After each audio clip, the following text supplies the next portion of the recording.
বিচক্ষণ সেই ব্যক্তি যে ব্যক্তি দুনিয়ার ফিতনায় না পড়ে পরকালের জন্য প্রস্তুতি গ্রহণ করেছে।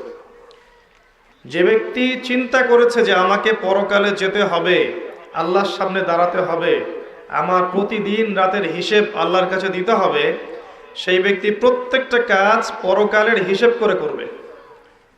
দুনিয়ার সব কাজও সে পরকালের জন্যই করবে। আল্লাহ পাক মা বোনদেরকে পরকালমুখী চেতনা লালন করার তৌফিক দান করুন, আমিন। এরপরে কি করবেন? কোরআনের অর্থটা বোঝার চেষ্টা করবেন।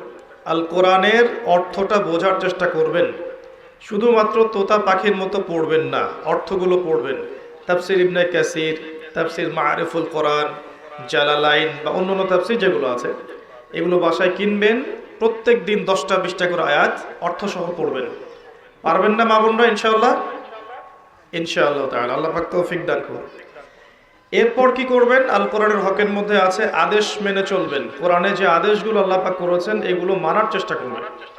যেমন আল্লাহ পাক তাওহীদের উপর থাকতে বলেছেন, সুন্নতের উপর থাকতে বলেছেন, পর্দা করতে বলেছেন, নামাজ 5 ওয়াক্ত পড়তে বলেছেন, অর্থ সম্পদ থাকলে যাকাত দিতে বলেছেন, দান সাদাকা করতে বলেছেন, রমাদান মাসে রোজা রাখতে বলেছেন, সামর্থ্য হলে হজ উমরা করতে বলেছেন।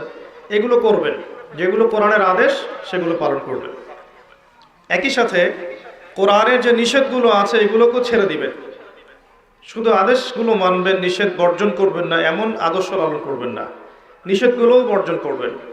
যেমন শিরক করবেন না, বেদাতি কোনো আমলে লিপ্ত হবেন না, সুন্নতের খেলাফ কিছু করবেন না, হারাম খাবেন না, বেপরদায় চলবেন না, মিথ্যা বলবেন না, প্রতারণা করবেন না, গীবত করবেন না, চগলখড়ি করবেন না, ব্যভিচার করবেন না, ইত্যাদি যে কথাগুলো আছে কোরআনে নিষেধ, এগুলো অবশ্যই বর্জন করতে হবে।